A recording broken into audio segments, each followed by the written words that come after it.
Hey everyone, welcome to our third week of Tuesday Tea this month.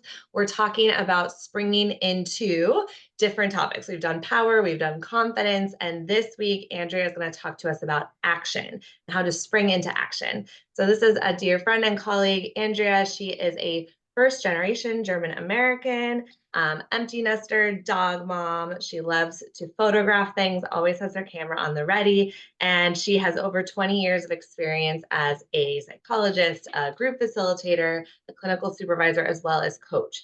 So she is a woman of a lot of expertise, knowledge, and wealth of wisdom. So we're so excited to have her here today. We're going to just go through a couple questions around action, just a little dialogue around what that even means, how we can have more of it in our life, what that looks like. So we're going to get right into it. So thanks so much for being here, Andrea. Yeah, thanks for having me. So the first question I kind of want to pose is how have maybe you personally either struggled or really embodied or championed action in your own life? Yeah, so in thinking about that question, I would say that the thing that's been difficult about taking action has been my own sense of perfectionism. Mm. So Mhm. I would say that I was always somebody, and especially as a child, that was wanting to do my best. I really had a, I did a lot, I was a striving person, child, and which is really healthy and which is a really great, like try to do your best. But I Yep. see that as I was growing up, it got linked to, I had a father who was very critical. It was the kind of thing where I brought home all A's and one B, and what we talked about was the B, right? And so it began to feel like in order to get his attention in a positive way, I had to do even better. And it really instilled in me this fear that if I didn't do just right, I was going to get either criticism or somehow be disappointing. So it became Mhm. a much more personal thing, like, and that's where it started impacting my ability to take action because I would be really worried that if I just did something, it wasn't going to be good enough, and then someone was going to criticize me or not like me or, whatever those things Yeah. were. Yeah. And so I would overthink things. I would overwork things. I would make, 10 drafts of something when it was really good enough. Right. But Right. it was a very, it paralyzed me at times. Sometimes I just didn't try something new because I was so worried that I was going to not be good enough. Right. Um, and so it was a very, yeah, it was a real, uh, it was very hard on me. I also, I think through that, got my own sort of internal voice that was Yeah. similar to what my father was like, and it Yeah. was a pretty harsh voice. Yeah, so Mhm. that was, I think, I've had, kind of been dealing with that throughout my life. It's much, much better now, but it definitely kept me So from taking concept. action. Yeah. Yeah, that's such a good point. And last week when we were talking about confidence with Sasha, that was a like I think all these words play into each other. We need to embody our inner power to grow our confidence, which then confidence is built through stepping into action. We talked a lot about how that voice comes up. This is scary. I can't do it. Someone's going to hate me. It's not going to be right.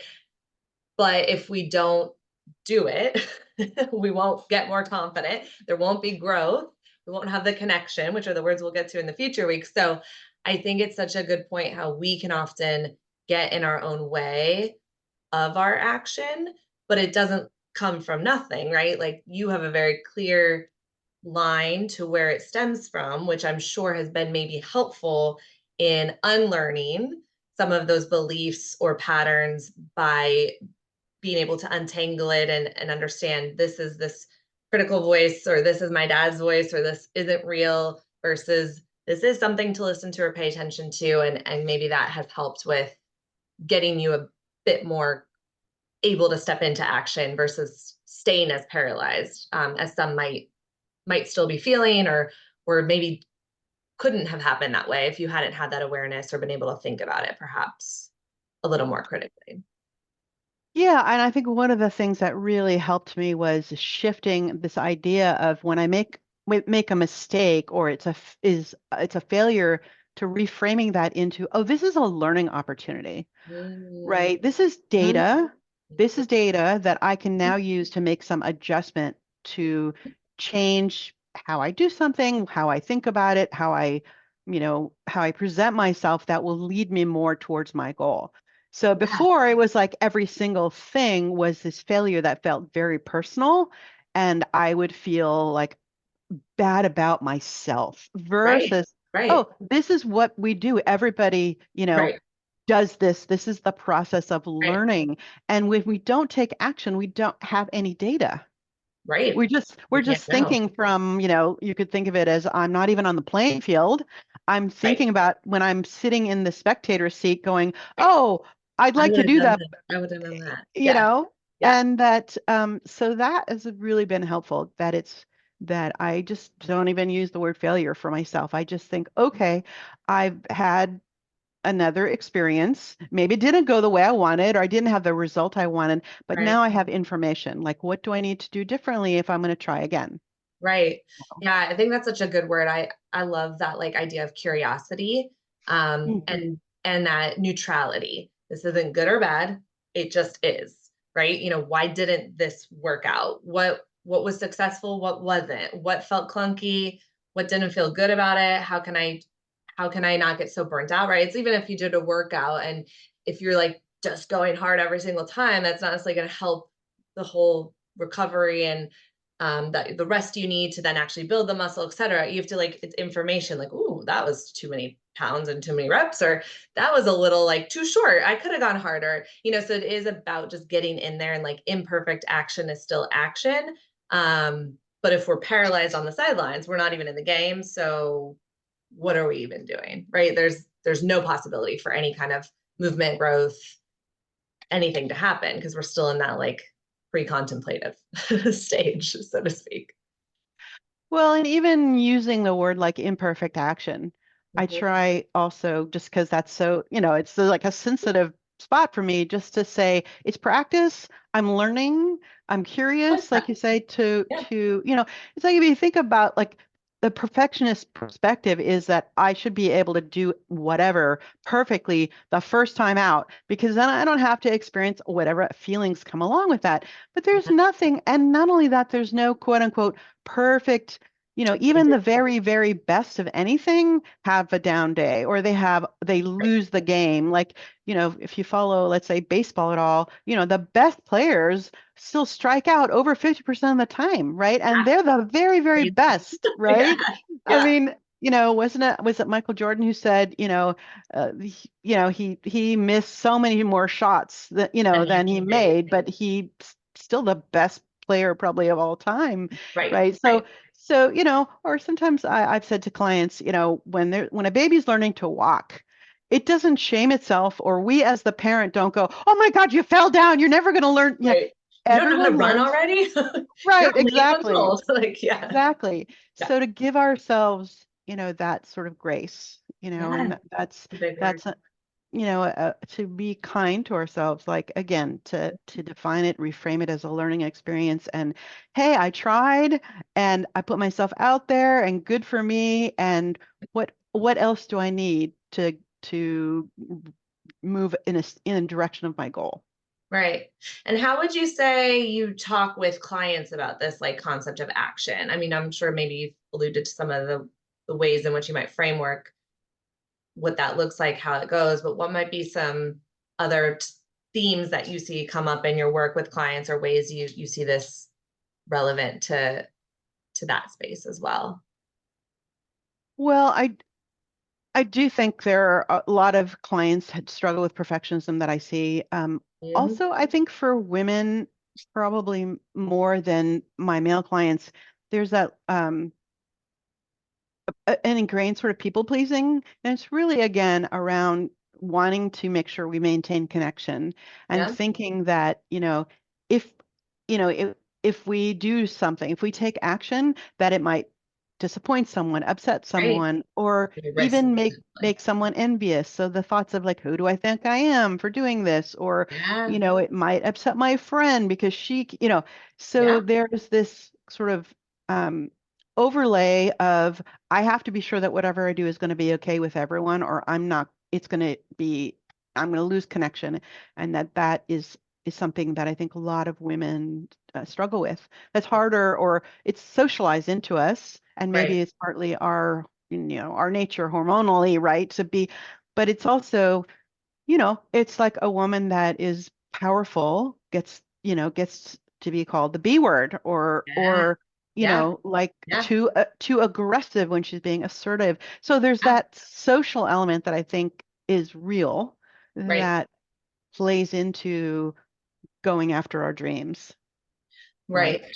I'm actually reading two books. Well, I read one and I'm reading the other, but The Perfectionist Guide to Losing Control. I probably mention on every single one of these because it's such a good book and all these themes come up. And she talks about the five types. The Parisian perfectionist is the one who needs relationships to be perfect, right? Like that's that one. And then the procrastination perfectionist is the one that's too afraid to start, to take action, because that's like daunting. Once I start, it's not getting perfect anymore. So like I got to put it off. I got to put it off.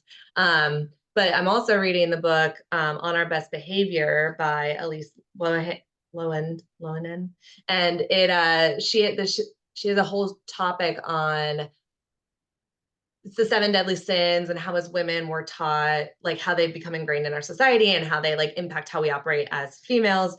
And she's talking a lot about that concept of you're not playing by the rules. Like as a woman, you have to be X, Y, and Z. And if you play outside those rules, you do risk being ostracized, you risk being in trouble, you risk being seen as like bitch, so whatever else. And then there's also this whole thing of, and we're also taught you're not even supposed to have a vision. Like you're not even allowed to like you can't even think you can want something or that there's action to take that is yours to decide, right? And I thought it was so powerful.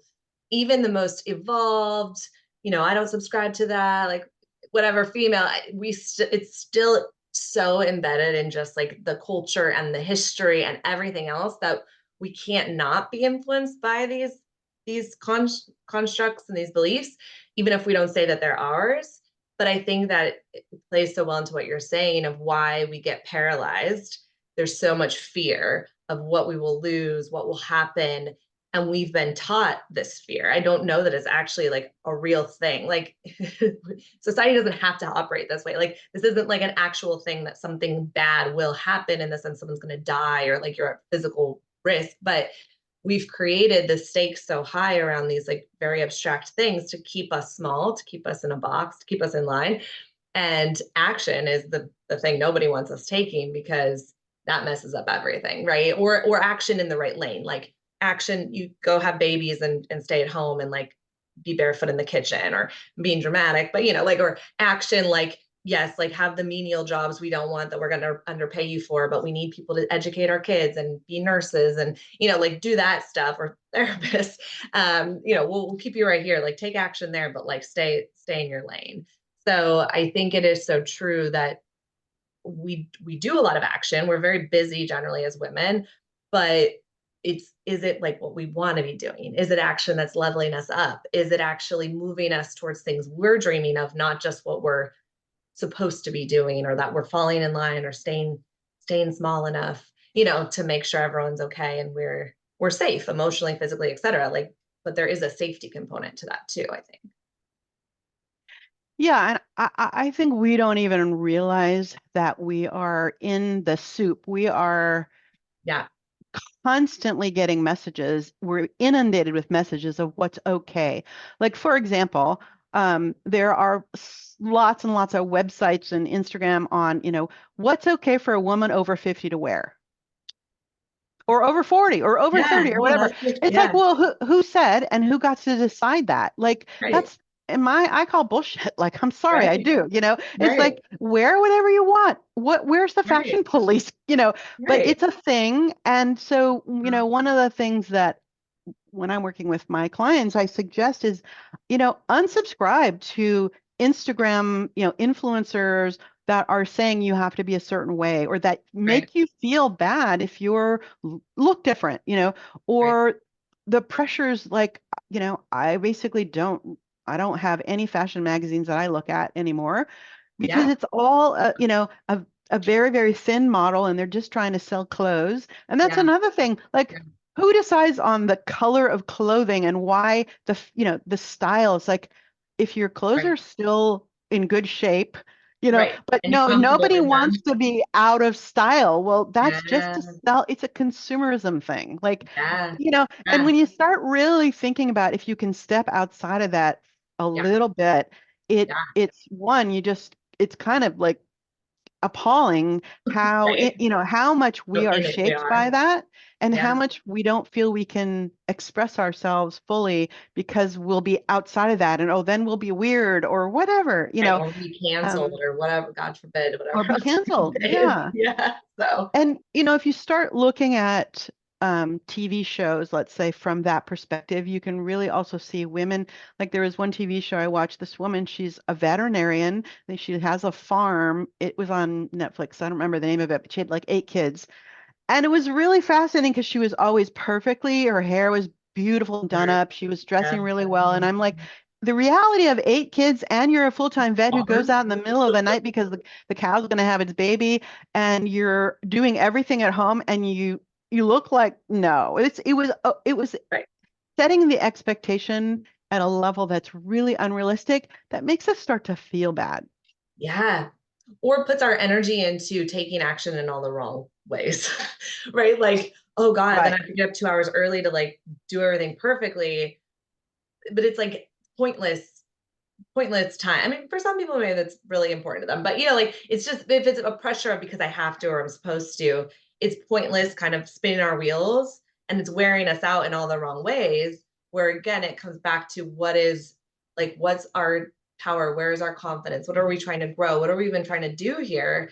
And we're just running around like a chicken with its head cut off and it's just exhausting us, but for what? Like that's where that lack of fulfillment or that emptiness or that lack of vision or who am I, what am I doing comes into play because we're not creating the space and time or energy to like really put it in one trajectory, right? It's just kind of being thrown out in all these different areas and that is kind of counterproductive. Mm. um, Yeah, absolutely. So what would be maybe a couple takeaways of, how to maybe build or maintain, embody this concept of action that we can leave with our viewers today? Yeah, I think just going off of what you were just talking about, we can become so externally focused on what's right or how should I be, and that of course is a constantly changing thing. And so, like you said, it's a lot of energy, and we never quite reach that whatever level where we feel okay. So, one of the things I think is really useful is to take a moment and get back in touch with our own values. So to Mm, think about what's really important to me. yeah, Maybe being fit is, or maybe it isn't, or, it's friendships, it's authenticity, it's yeah, beauty, it's whatever. And yeah, then making decisions and taking action based on how can I live my life according to those things that are important to me and really letting the rest go or letting the rest recede. Like maybe we can never fully let it go. That's, unless we, right. That'd be live. really evolved. Yeah, right, right. But we can at least have a lens through which we filter those things. Like, Right. oh, it's like my decision to not look at fashion magazines because it just Not doesn't helping. make me feel, it's not helping me. But I care about how I look and I care about the clothes I wear, but I can Yep. have that be more connected to what feels true to me, which makes Right. me feel better, right? Right. Yeah. Um, yeah, so that's I think a really useful one is to Okay. really check in that That's way. nice. Um, Mhm. Another one I mentioned earlier was reframing failure to this is a learning opportunity. I think that can be really empowering. Mhm. Um, finding someone who can be your kind of co-working or a buddy or a confidant, it could be a friend who, when you're taking a step outside of what feels comfortable, can Yeah. be really, that is going to be supportive. So whether it's a coach or a therapist or a friend or your partner, but Right. somebody who's like, hey, I see that you're taking this risk, and more, who's Yeah, really there and can help you perhaps afterwards kind of huddle with you and go, all right, what happened here? And can right, help you to keep that sort of critical voice at bay, right, right. or to be part of a group, like to join an Yeah, accountability group or and like what something. learn. Yeah, Yeah, something like that. yeah, And finding maybe the one next baby step. So as a yes. perfectionist, of course, I always thought about the final, I have to have the final outcome now. Now, right. You know, I remember when I was working on my dissertation years ago, I basically for a year was paralyzed. I couldn't write anything. And I finally got myself a coach, and she said, I loved her term. She said, just vomit on the page, just put something down. And that freed me up. It was like it didn't have to be perfectly written. It didn't have to be an organized paragraph. I just started, and from there I cut and paste. I moved things around, Right. and eventually, and it You was did like it. that. It was like just Yeah, write another page. Don't yeah. care what the top, okay, it's about your topic, but Relevant, but it doesn't have to be relevant. the whole thing or every paragraph perfect in place. It's just information on a page. Yeah. Yeah, and breaking it down into that smaller bit helped me Yeah. get something on the page, which then usually, I had another idea. Again, it was data and information that helped me then go, oh no, I don't want this, but I do want that. Right. Um, Right. No, that's a good one. I think definitely thinking of those SMART goals, right? Like um sustainable, measurable. I always get the A wrong. It doesn't matter. Relevant, timely, something about the A, actionable. But that it's actionable. like that it's that we have the bigger picture sometimes, but what's today? I want to run a marathon, but I'm not gonna like run that. Maybe one person could do that. Most can't. So I'm gonna buy running shoes. Maybe I don't even own those, right? I'm gonna put them on and like walk around in them and feel like a runner today, right? I don't have to run. So I think it is those like baby steps. I know in James Clear's book, Atomic Habits, he talks about how on the 100th swing, the rock broke after you've hit it, but the 99 before were essential because that 100th meant nothing without 99 that came before it, right? So it's not as fun, it's not as sexy, it's not as exciting, the little stuff, but it's the little stuff that gets us to that really like fun, exciting place and celebrating. And like you said, thinking through, getting curious, but also celebrating those actionable steps leads to more action, which leads to more. And I think as that final takeaway, we've been saying, but lining that up with our vision, our values, something that actually feels like progress forward, not just like we just keep treading water, but we're no closer to shore. Like that eventually is going to get exhausting and be boring and like mind, like you'd be like, why would you do that? But I think so many of us unfortunately are doing that in our lives without really calling it what it is, or even seeing that that's kind of what we're doing. So I think I just wanted to just double down on yeah, something you said. I think celebrating is actually so, so important. So celebrating every little step. So if it's buying those shoes, running shoes, then going, oh my gosh, like really I like, did it. Yeah. going, wow, I made that first step. I'm gonna get there. Because what it does actually for our brain is it we get a dopamine hit. We Yeah. get a moment of the brain goes, oh, wow. So, Right. taking that step towards the marathon is actually fun and good. Right. And so it Right. starts to attach positive experiences with the event and with Mhm. the ongoing steps that you're going to be taking rather than, oh my gosh, I only got running shoes today. I'm never going to get there. It's like, Right. no, wow, Right. I took the first step. This is Right. great. Right. And really, like literally doing a happy dance. I mean, it sounds Yeah. kind of silly, but No, it I love does it. positive things for your brain and begins to connect it with good things. It's Yeah. really, really, really key. And Yeah. it's not something we ever learned. Like, we only celebrate when we win that marathon, right? Now that's Right. way, way, way Right. too late, Right. right? But think of how much we celebrate like the babies thing. Like, oh my God, you made a noise. Like you Right. pooped. Like my cat poops. I'm like, you have pooped, good boy. Like of course, like what of course he poops. I'm like, this is what I do, right? Not that Right. exciting. But it's like we get so pumped for like little creatures or little babies or little kids. And we need to have that, we need to bring that energy to us as adults too. I mean, maybe not about pooping every morning, whatever, but like other things deserve that energy. It's not just for these creatures that we're literally watching develop in this very specific like window, but we are also developing. We also are like learning to walk in a new way sometimes and learning this. So we deserve Right. the same. You know, I was talking about him. Say hi, Walt. Well, hello there. We deserve that same level of like kind of energy and celebration that we give to other things at certain stages. Like let's bring it to ourselves too.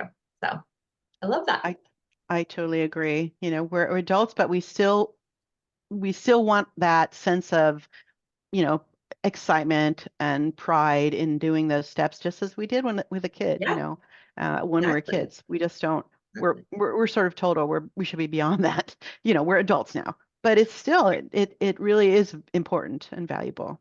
It is. I agree. Well, I really appreciate your time today. I think there's some really rich, exciting stuff in here for folks. Where can people find you, or is there anything that you want to let us know about? I'll have some links and stuff in the email as well, but if you verbally want to shout out anything, now's the time. Yeah, so I have a website. It's www.dr. Andrea Miller, so just my name, all one. And I do have a link if someone wants to sign up for my newsletter, Okay. where I will be letting people know about any other events. Or if you have any other thoughts or questions, there's a form on there that they can fill out and that they can reach out to me. Okay, great. Well, I'll make sure that's in the email. You'll see it hyperlinked with her picture and under her bio piece.